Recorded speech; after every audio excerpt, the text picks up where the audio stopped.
don't care if like people are rude to you. I think in my head, I will speak up. Thanks. For you, no matter what. Even though I'm 7, even though I'm young, even though I'm little, I will speak up. I don't mean to cry in front. That kid, that's a good kid. This is our segment called Parenting and Trauma. This is where we talk about our parenting a little bit and a little bit about our trauma. If you're new here, my father was bipolar schizophrenic with narcissistic tendencies. And any kid that has grown up with a parent like that carries a lot of baggage. Now, my father passed away before my oldest was born. So sometimes we'll tell her stories about her grandfather, and I try to keep it in the best light as possible, while also informing her that he was not very nice. I've also made sure to make it not a secret that Daddy is just a little messed up. But one of my favorite things about parenting is I get to watch my child learn how to be a better person than I ever got taught. And there's been many situations where I'll tell her a story and she'll say to me, I wouldn't let him do that to you. If I was here and he was here, I would tell him, stop. Don't talk to my dad that way. Because not only does she understand that what he did was wrong, but she has learned that you are not supposed to treat people like that. And it gives me a moment to think that maybe I'm doing something right.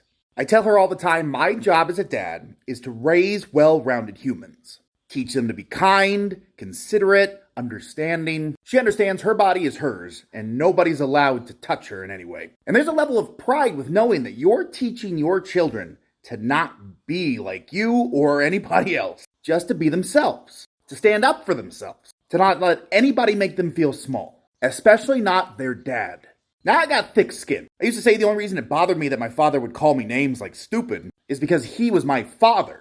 He should be the only person not calling me stupid. I feel like there should be an expected level of trust between a parent and a child. But honestly, my favorite thing is knowing that she wouldn't take the same crap that I took, that I was taught I deserved. And I feel like if you grew up in an abusive household, the understanding that you don't have to take this crap is so foreign that it's something that me and her will never understand on the same level. To this day, I feel like I deserve crap being thrown at me. So much so that when people compliment me, I feel like I don't deserve it. But I'm getting to raise the 2.0. I'm raising the updated version, the one that is what it should be. Raising kids that will grow up into adults that won't take people's crap.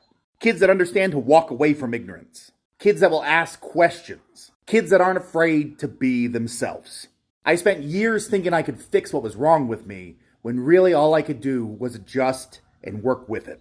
I am the tugboat pulling her ship out to sea. Because even though my father built this, my children will never have to be this. If I have my way, she will never understand what I went through as a kid. And that's good because it should be a foreign idea. Teaching my children not to be afraid is my greatest triumph.